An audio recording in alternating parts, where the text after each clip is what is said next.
औज़ुबिल्लाहिमिनश्शैतानिर्रजीम बिस्मिल्लाहिर्रहमानिर्रहीम। Dear students, अस्सलाम वालेकुम। मैं हूं आशिक Hussain Pathan.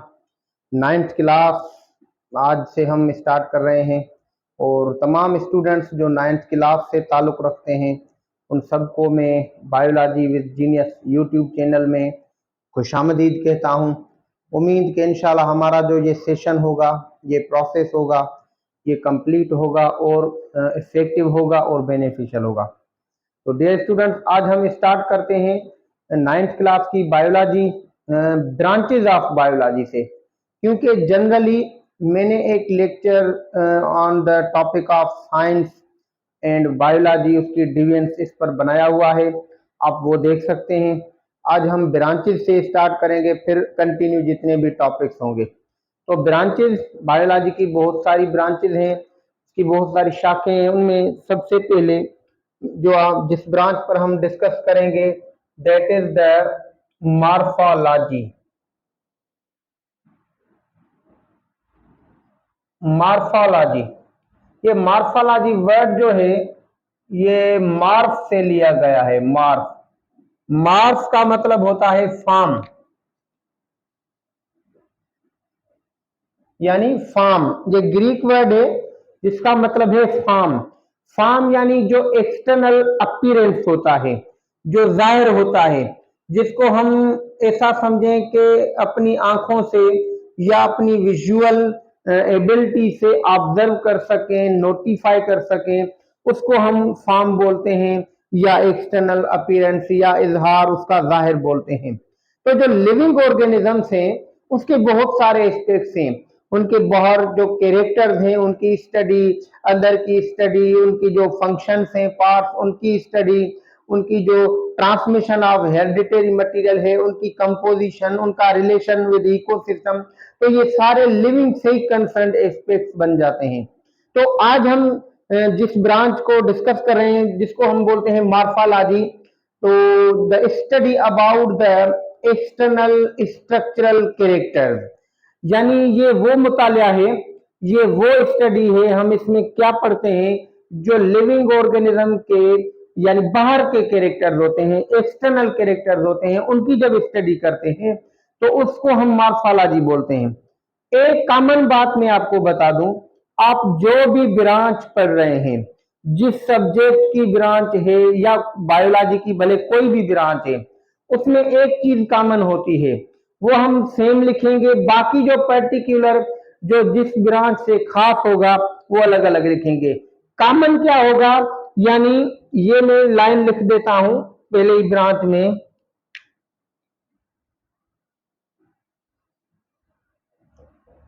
It is the branch of biology that deals with the study of external structural characters of living organisms। अब देखें, जो ये लाइन है, it is the branch of, यानी कोई भी आप ब्रांच, कोई भी आप किसी भी सब्जेक्ट की जो ब्रांच को डिफाइन कर रहे हैं तो उसमें ये लाइन आ जाती है, it is the branch of. अब अगर वो ब्रांच बायोलॉजी की आप पढ़ रहे हैं तो it is the branch of biology आप लिखेंगे। अगर वो फिजिक्स की है, सपोज आप एस्ट्रोनॉमी पढ़ रहे हैं, थर्मोडायनामिक्स पढ़ रहे हैं, तो आप वहां पर लिखेंगे it is the branch of physics. अगर कोई आप साइंस, जनरल साइंस के हवाले से जैसे हम कहेंगे बायोलॉजी, तो वहां पर लिखेंगे it is the branch of science, क्योंकि बायोलॉजी, फिजिक्स, केमिस्ट्री ये साइंस की ब्रांचेज हैं। तो यानी ये कॉमन लाइन हो जाएगी, it is the branch of dash, यानी जिस सब्जेक्ट की है। यहाँ पर जो मॉर्फोलॉजी है, it is the branch of biology, क्योंकि ये बायोलॉजी की ब्रांच है तो हम यहाँ पर बायोलॉजी लिखेंगे। That deals with the study about या स्टडी ऑफ, यानी ये भी लाइन कॉमन आ जाएगी, that deals with the study of, यानी जो स्टडी जिसमें हम करते हैं किसके बारे में स्टडी करते हैं? अब ये पर्टिकुलर हो जाएगा, यानी ये जिसको मैंने ब्लैक पेन से हाईलाइट किया, अंडरलाइन किया हुआ है, तो ये अब पर्टिकुलर हो जाएगा। ये भी पर्टिकुलर होगा, यानी जिस सब्जेक्ट की ब्रांच होगी वहां पर हम ये सब्जेक्ट लिखेंगे। और जो जिस चीज की स्टडी कर रहे हैं, जिसको डिफाइन करना है, जो ब्रांच की मेन यानी डेटा है, वो भी हमने देखे यहाँ पर अंडरलाइन ब्लैक से किया हुआ है। तो मॉर्फोलॉजी में हम एक्सटर्नल स्ट्रक्चरल कैरेक्टर, यानी दो characters of the living organisms which are external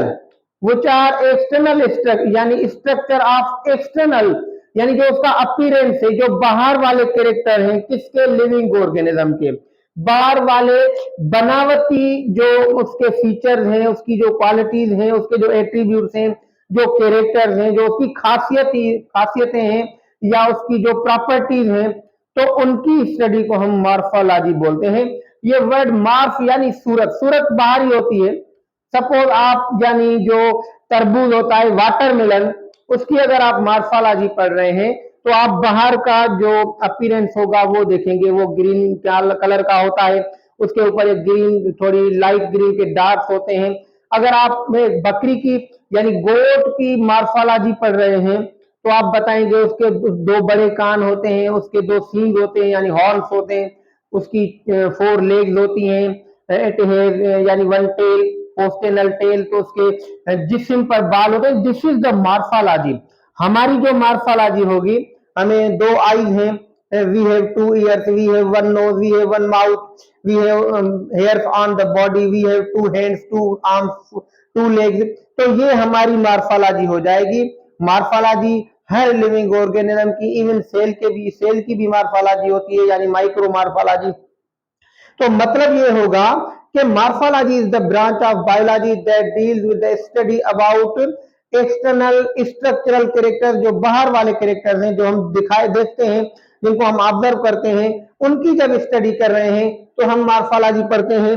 यानी एग्जाम्पल ग्रेशिया में मैं बता दूं आपको, यानी ears, eyes, nose, hairs of body of human being. अगर इंसान में, ये मिसाल के तौर पर मैं लिख रहा हूं, इंसान की ये जो बाहर वाली चीजें हैं, जो उसकी बॉडी के बाहर के कैरेक्टर्स हैं, जो एक्सटर्नल अपीयरेंस है, उसकी जब स्टडी कर रहे हैं तो समझे हम मॉर्फोलॉजी पढ़ रहे हैं। किसी भी चीज की, कोई भी चीज हो, उसकी मॉर्फोलॉजी हो सकती है। Second branch, that is the anatomy. अब ये यहाँ पर जो लॉगस वर्ड है, logos, this is called study, that means study, knowledge, discourse, education. तो ये नॉलेज को रिप्रेजेंट करता है। तो दूसरी ब्रांच है एनाटॉमी। अब एना का मतलब होता है यानी अप, एना का मतलब होता है अप और पार्ट, और टॉम का मतलब होता है टॉम यानी टू कट। अब देखें, जो बाहर की स्टडी है, यानी जो एक्सटर्नल कैरेक्टर्स हैं, जो एक्सटर्नल अपीयरेंस है, यानी जो बाहर वाला, उसको तो हम देख सकते हैं, ऑब्जर्व कर सकते हैं। जब हमें किसी लिविंग ऑर्गेनिज्म की यानी अंदर की स्टडी करनी है, यानी इनसाइड द बॉडी, यानी जब अंदर स्टडी करनी है तो हमें ऐसे तो दिखाई नहीं देगा, हम ऑब्जर्व नहीं कर सकेंगे। We can not observe the structure which are present inside the body. तो क्या करना होगा, हम अंदर की स्टडी करने के लिए उस लिविंग ऑर्गेनिज्म की बॉडी को कट करेंगे, यानी उसकी डाइसेक्शन करेंगे, डाइसेक्ट करेंगे। जब उसको कट करेंगे यानी ओपन कट करेंगे, तो फिर हमें अंदर के स्ट्रक्चर जो है वो दिखाई देंगे, हम उन पर स्टडी करेंगे, उनसे डेटा रिसीव करेंगे, या उनकी मतलब ये नॉलेज हासिल करेंगे। तो ये जो अंदर की स्टडी है, after cutting, after dissection, that is called anatomy. तो एनाटॉमी वर्ड यानी एना मींस अप, यानी ऊपर से कट करना, तो कट अबोव यानी ऊपर से कट करना।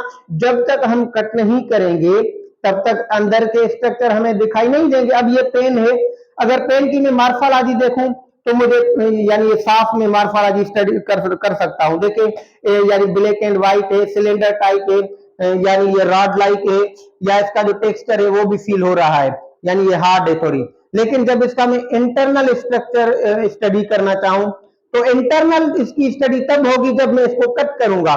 फिर मैं चाहे लॉन्गिट्यूडिनल कट करूं, लॉन्गिट्यूडिनल डाइसेक्शन करूं, या ट्रांसवर्स करूं, मतलब जब तक मैं इसको कट नहीं करूंगा तो इंटरनल स्टडी में नहीं कर सकूंगा। Same case with the watermelon. अगर आप तरबूज को यानी कट करेंगे तभी तो आप अंदर से देख सकेंगे कि ये रेड कलर का होता है, इसमें सीड्स होते हैं। तो किसी भी चीज की जो इंटरनल स्टडी करनी है, तो आफ्टर कटिंग दैट, उसको कट करने के बाद, तो इसमें ये लाइन फिर से कॉमन आप लिखेंगे, it is the branch of biology that deal with the study of या स्टडी अबाउट इंटरनल, यानी study about internal structure. Internal structure यानी जो बॉडी के अंदर के पार्ट्स हैं। अब सपोज हम फ्रॉग की एनाटॉमी पढ़ते हैं, तो जब उसको कट करेंगे, जैसे लेबोरेटरी में हम डाइसेक्ट करते हैं फ्रॉग की एनाटॉमी पढ़ने के लिए या फिजियोलॉजी, तो उस वक्त उसको हम डाइसेक्ट करते हैं।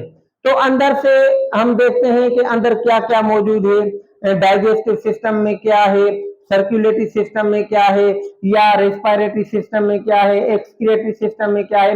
जब जो स्टूडेंट्स मेडिकल साइंस पढ़ते हैं, जो एमबीबीएस वगैरह, तो वो भी इंसान की जब एनाटॉमी पढ़ते हैं, तो इंसान को फिर वो तो इंसान या तो मरे होते हैं या प्रिजर्व्ड होते हैं, या अभी मॉडल्स भी हैं, तो उनको एक्सपेरिमेंट जब करवाते हैं एनाटॉमी का, तो उनको कट करते हैं।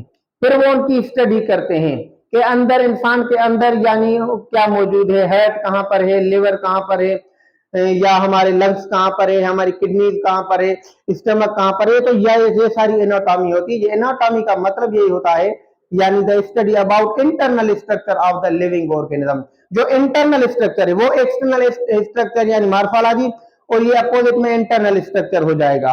तो इसमें हम डाइसेक्ट जरूर करेंगे। डाइसेक्शन अगर नहीं होगा तो फिर याद रखें, यानी नो एनाटॉमी, तो स्टडी हम नहीं कर सकेंगे। नंबर थर्ड नंबर पर फिजियोलॉजी।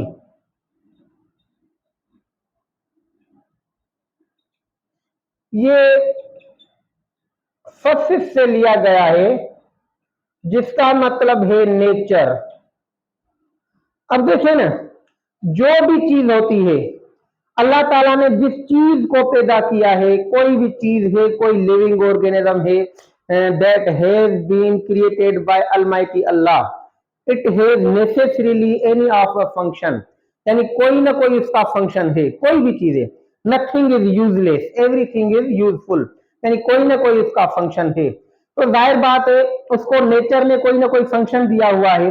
तो नेचर में फंक्शन दिया है, यानी किसी चीज का पैदा होना एक्चुअली उसका फंक्शन ही है, यानी नेचुरली वो फंक्शन के बुनियाद पर ही पैदा किया गया है। क्योंकि हम बोलते हैं necessity is mother of invention, need is mother of invention. जिस चीज की जरूरत होती है वो इजाद होती है, यानी जो जरूरत है वो इजाद को जन्म देती है। जो जरूरत है वो इजाद की माँ है। जिस चीज की जरूरत होगी वो उसी चीज को जन्म देगी। जरूरत क्या होगी, यानी उसका फंक्शन, उसका काम जरूरत होता है ना, और क्या जरूरत होगा, यानी काम की जरूरत है, ये काम करना है, अब इसके लिए ये चीज चाहिए। तो जब किसी चीज का काम रिक्वायर्ड होगा तो वो चीज जन्म ले लेगी।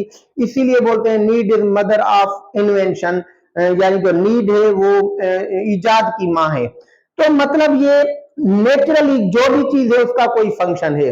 अब इस ब्रांच में, जिसको हम फिजियोलॉजी बोलते हैं, तो हम स्टडी करते हैं, it is also the branch of biology that deals with the study of. अब यहां से आगे हम लिखेंगे, क्योंकि common, it is the branch of biology that deals with the study of, ये कॉमन ही होगा सब में। अब आगे से लिखेंगे द स्टडी अबाउट,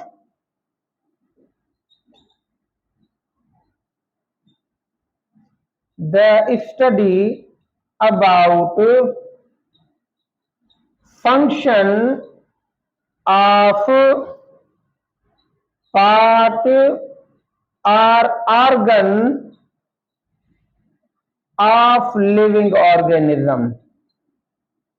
यानी ये जो फिजियोलॉजी है, यानी एक्चुअली अगर एक वर्ड में बोले तो it is the branch of function. ये फंक्शन की स्टडी ऑफ फंक्शन, ये फंक्शन की स्टडी है। यानी फंक्शन एक वर्ड में बोलेंगे, उसकी स्टडी है। किस चीज का फंक्शन? जो लिविंग ऑर्गेनिजम्स हैं उनके जो पार्ट्स हैं, उनके जो ऑर्गन्स हैं, उनके जो सिस्टम्स हैं, उनके जो टिश्यूज हैं, उनके जो सेल्स हैं, उनके जो ऑर्गेनेल्स हैं, एक्सवाइजेड, इवन जो लिविंग ऑर्गेनिज्म खुद काम कर रहा है, ये भी हम कह सकते हैं। तो यानी the function of any structure of the living organism, चाहे वो उसका पार्ट हो, ऑर्गन हो, टिश्यू हो, सेल हो, कुछ भी हो, उसकी जब फंक्शन की स्टडी कर रहे हैं तो ऐसा समझे हम यानी फिजियोलॉजी पढ़ रहे हैं। सपोज अगर हम ये कह रहे हैं कि आई सीज, जो हमारी आंखें हैं ये देखती हैं, तो देखना इनका फंक्शन है। तो आंखों का देखना, this is the function of eyes. Eyes are the organ, eyes are the part of our body. तो ये फंक्शन परफॉर्म करती है किसी चीज को देखने का, दिखाने का। सपोज अगर हम ये कहें कि लंग्स ब्रीथ, यानी जो लंग्स हैं वो ब्रीथ कर रहे हैं, दे इनहेल एंड एक्सहेल, वो सांस लेते भी हैं, सांस बाहर भी निकालते हैं। तो ये उनका फंक्शन है, this is the physiology of the lungs. अगर हम ये कह रहे हैं हार्ट पंप्स द ब्लड, जो हार्ट है वो ब्लड को पंप करती है, यानी ब्लड को ट्रांसपोर्ट करती है, फोर्स जनरेट करती है, फिर ब्लड को आगे भेजती है। तो this is the physiology of the heart. अगर हम ये कह रहे हैं कि किडनी फिल्ट्रेट द ब्लड या फिल्टर द ब्लड, किडनीज जो है वो ब्लड को फिल्टर आउट करते हैं, यानी खराब चीजों को अलग करते हैं, सही चीजें वापस ब्लड में रहती हैं। तो ये filtration is the function of kidneys. Liver के नियर अबाउट सेवरल 100 फंक्शन हैं। स्टमक डाइजेशन में, स्टोरेज ऑफ फूड में। तो हर चीज का कोई ना कोई फंक्शन है। अगर हम माइक्रो फिजियोलॉजी पढ़ें या सेल फिजियोलॉजी पढ़ें साइटोलॉजी में, तो उसमें माइटोकॉन्ड्रिया का फंक्शन है रेस्पायरेशन, खास करके एरोबिक रेस्पायरेशन। क्लोरोप्लास्ट का फंक्शन है फोटोसिंथेसिस। तो ये भले हम सेल्यूलर लेवल पर जाएं, राइबोसोम का प्रोटीन सिंथेसिस फंक्शन है, तो ये भी फंक्शन, ये भी फिजियोलॉजी, लेकिन ये माइक्रो लेवल पर, सेल लेवल पर होगी। तो जब भी हम किसी part of any body, organ of any body, cell of any body, organelle of any cell, जब उसके फंक्शन की स्टडी कर रहे हैं, that means we are studying the physiology. तो इसमें हम फिजियोलॉजी पढ़ते हैं। यानी अगर मैं एग्जांपल में लिख दूं, heart pumps, kidneys filter, stomach digest, mitochondria respire, ribosomes synthesise protein.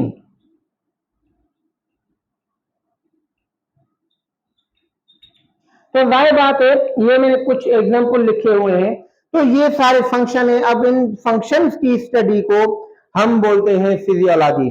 जब भी हम किसी भी चीज का फंक्शन पढ़ रहे हैं, दैट इज फिजियोलॉजी। तो आज ये 3 ब्रांचेस इस वीडियो में, इंशाल्लाह नेक्स्ट वीडियो में फिर 3-4, तो इसी हिसाब से हम ब्रांचेस पूरी करेंगे। तब तक wish you best of luck. Allah Hafiz.